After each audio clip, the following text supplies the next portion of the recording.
This literary astrology segment is an adventure in the story of Harper Lee, author of To Kill a Mockingbird. It is a star study of America's coming-of-age story, created, directed, and presented by Reverend Dickie Joe Mullen. Hello, this is astrologer Dickie Joe Mullen with Literary Zodiac Insights. Most of us have a fantasy about writing a book. It's a common desire to think of writing a bestseller, becoming rich and famous, quitting our day jobs like Stephen King was able to do. Do we all have the potential to do that? What type of book should we write? What are the steps in actually achieving that very elusive and common dream? If we think about Jane Austen, think about Shakespeare, Robert Burns, Mark Twain, different authors, O. Henry, do we have as much to say as some of them? And the birth chart, the different literary zodiac figures do have an astrological parallel. One of the most fascinating figures here comes from America's iconic coming-of-age story, The Life of Harper Lee, who wrote To Kill a Mockingbird. When you have a hit like that, you can't go anywhere but down, author Harper Lee would often joke when she was asked why she never wrote again after the 1960 publication of To Kill a Mockingbird.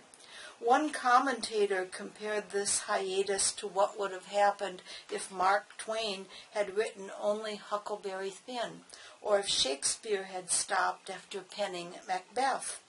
The theme of To Kill a Mockingbird revolves around race relations and injustice in the American South, a topic which has touched the pulse of the public consciousness deeply enough to win Harper Lee a Pulitzer Prize in 1961. The following year, her book became an Oscar-winning classic film starring Gregory Peck. Eventually, Harper Lee would go on to be appointed to the National Council for the Arts by President Lyndon Johnson in 1966. That was at the peak of the civil rights movement. Later, she was awarded the Medal of Freedom, our nation's highest civilian honor, by President George Bush. Then, in 2015, at 89, after she had disappeared for years from public view, Lee was greeted at the White House once again by President Barack Obama.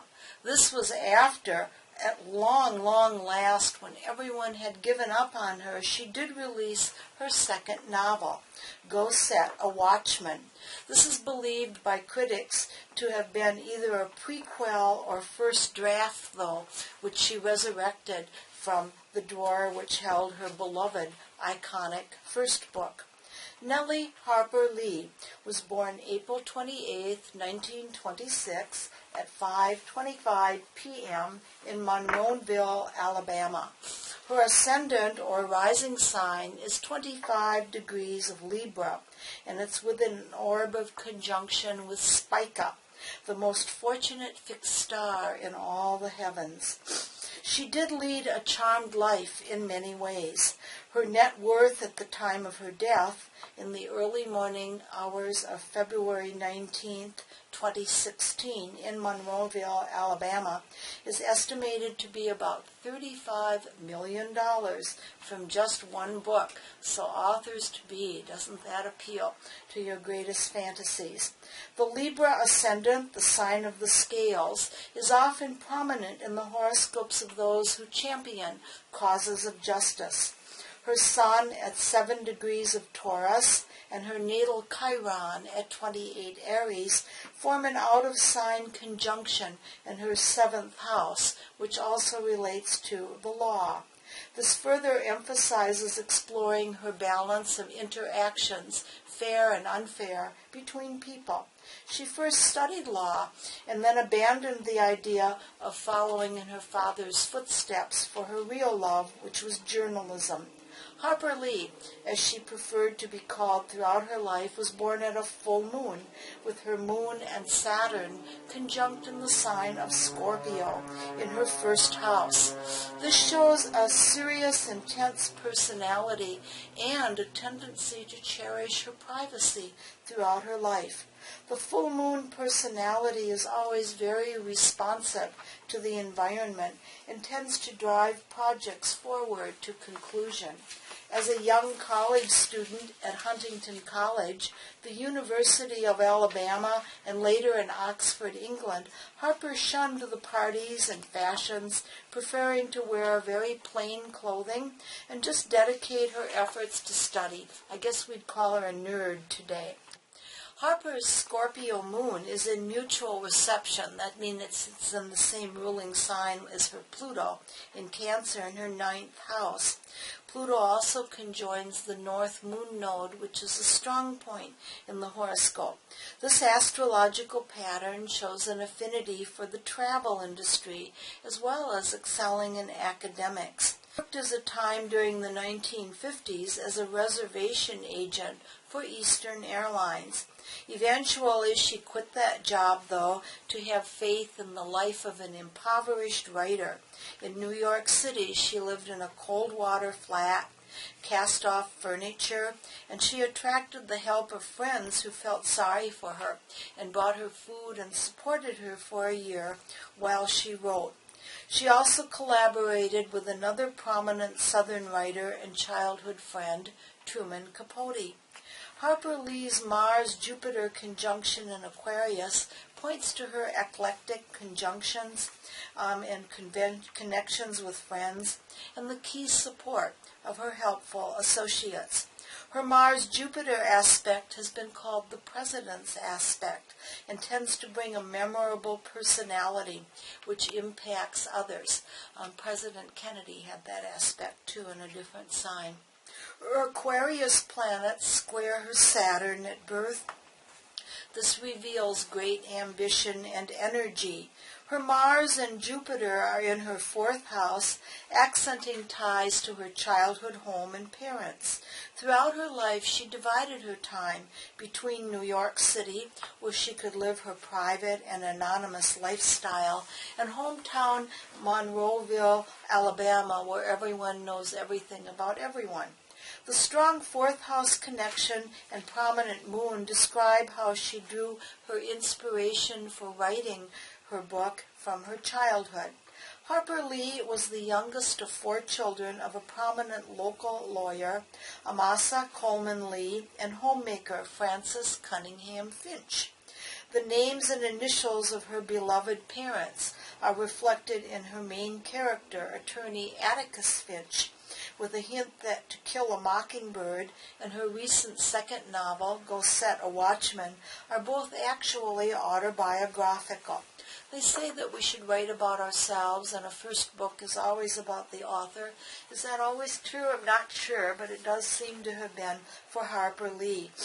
Her Jupiter is accidentally exalted in the 4th house, pointing to the supportive influences of her childhood and parentage. She has Uranus in her 4th house, and this shows that her family was a very progressive and humanitarian one for the South in the early 20th century. Neptune in Leo in her 10th house forms an angular T-square with Scorpio and Aquarius placements.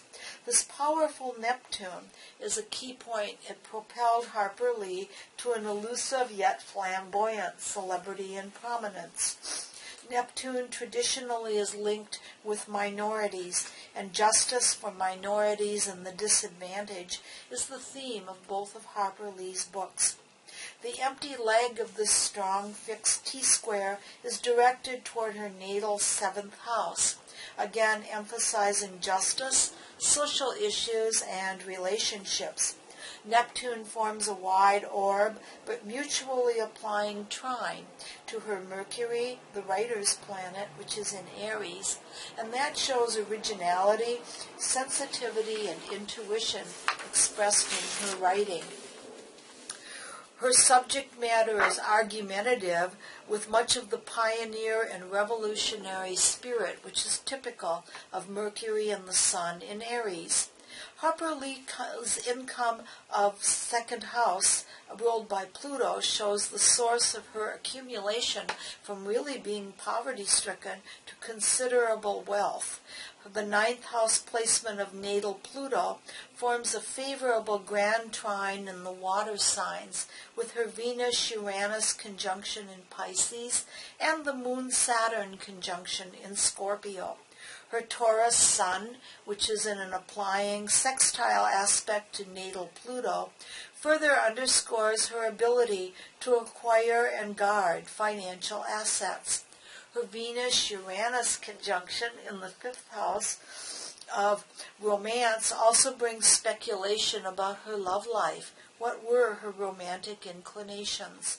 She never married and always refuses to answer any questions about any personal relationships. Her strong Uranus might indicate that a desire for freedom just plays a role in wanting an independent lifestyle and not being attached to anyone. Taurus and Pisces placements often show an appreciation for music, and as a student, Harper sang in the school glee club. As an adult, she is said to have had an expertise in 18th century music. Aside from her family, cats were her constant companion and great love. The strong natal water sign influence, as well as her Mercury in her sixth house, does show an affection for small animals. Sentimental Cancer spans much of her ninth house with the moon there, by mutual reception with Pluto. This points to another important interest. Harper Lee is supposed to have enjoyed history and literature, specializing in the 19th century. With someone so brilliant as she has many, many layers to her personality. Her various transits and progressions are intriguing in the way they reflect the stages of her career and her accomplishments. As a young teenager with Uranus and Taurus, her sun was activated, and that showed unexpected challenges generated by people and situations she encountered. The transit peaked in 1940 when she was about 14. Saturn in Taurus at that time opposed her natal chart in many ways and natal placements, and it brought her into contact with those who disagreed with the more progressive lifestyle of her family. From 1944 to 49, when she pursued higher education and changed her goals away from law school to literature, transit Neptune in early Libra opposed her natal Mercury. This coincided with dissolving and refocusing her interest. During this time, it showed her efforts with her academic work, overseas travel, and the study in England at Oxford. When she struggled with extreme poverty in the early 1950s, Pluto, the ruler of her second house, was in Leo. This activated her career and her challenging natal T-square. Her Saturn return in Scorpio, this is a legendary aspect that people get 2, maybe 3 times in a lifetime, in 1955, seems to have been particularly bleak and challenging. The return activities of Saturn activated her Saturn-Moon conjunction. This is an aspect in astrology especially associated with depression and sadness. Her beloved father suddenly became ill and passed away.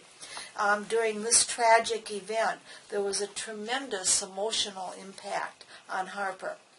In 1957, her first submission of the book she'd been working on for so long, To Kill a Mockingbird, was rejected.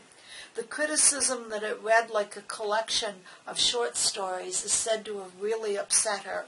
At that time, Saturn was transiting Sagittarius, but it did trine her natal Mercury in Aries and Neptune in Leo.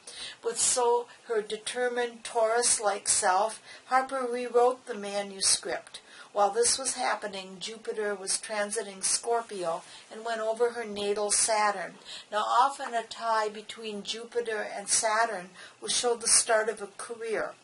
And this was certainly the case of an important opportunity here.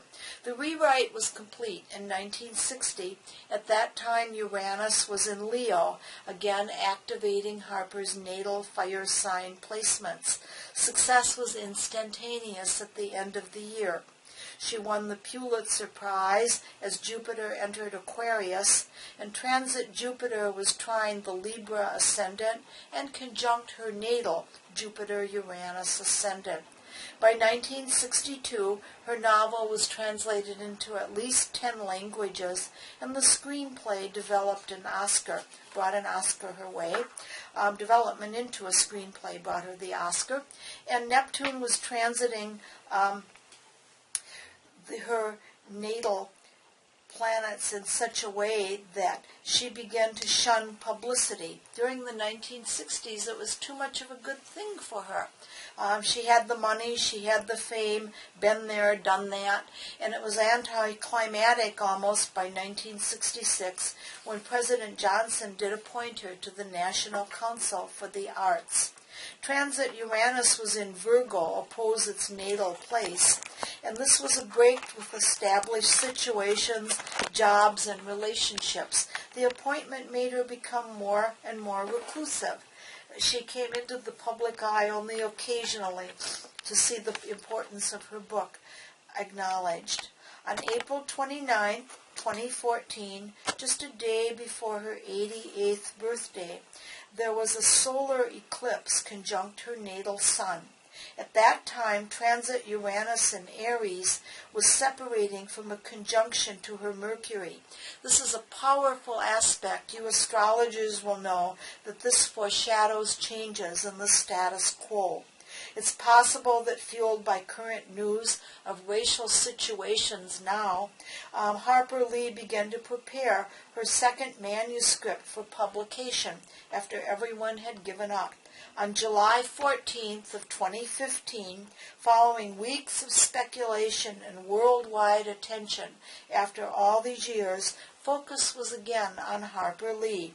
Her new book, Go Set a Watchman, was released. Once again, she explored the themes of Southern life and race relations. Was the timing linked to all the growing racial tensions around the world, especially in the United States? Or did Harper, who, by the way, was erudite and well for her 89 years, sense that it was now or ever, and that her own time of passing was near? On July 14th of 2015, the aspects are very interesting. Transiting Sun, Mars, and Mercury were all in Cancer, and they were activating her 5 natal water sign planets in her 9th house, which is publication. The eclipses in the spring of 2001 further reflect surprises and changes. Whenever an eclipse pattern is prominent in a birth chart, we astrologers say that we've been watching them for over 5,000 years, and they bring the last thing that we might expect. The solar eclipse on March 20th of 2015 at 29 Aries was particularly important. It activated both her Uranus and Venus. The lunar eclipse in Libra on April 4th, 2015 was accompanied by a whole grouping, we call it a stellium in astrology, of Aries transits that formed a powerful cardinal sign aspect. Whenever the cardinal signs are prominent in a horoscope, there's an urge to do things right now, right to the moment, and that's what she did. And she met with President Obama, she introduced her new book, and then she passed away peacefully in her sleep after all of that excitement on February the 19th, 2016. She was in an assisted living facility in her hometown of Monroeville, Alabama, and at the time of her death, transit Mars, which is often prominent in death horoscopes, was at 23 degrees of Scorpio, exactly conjunct her natal Saturn, And the moon was in Cancer, transiting with Neptune to sextile her sun. Neptune is often very prominent in death charts too. And this aspect to her sun was a favorable 60-degree angle, a sextile. The aspect suggested a time of completion, honoring an intriguing life well lived. Harper Lee and her story provide an inspiration to everyone who has a story to write, a book within them. Give it a try.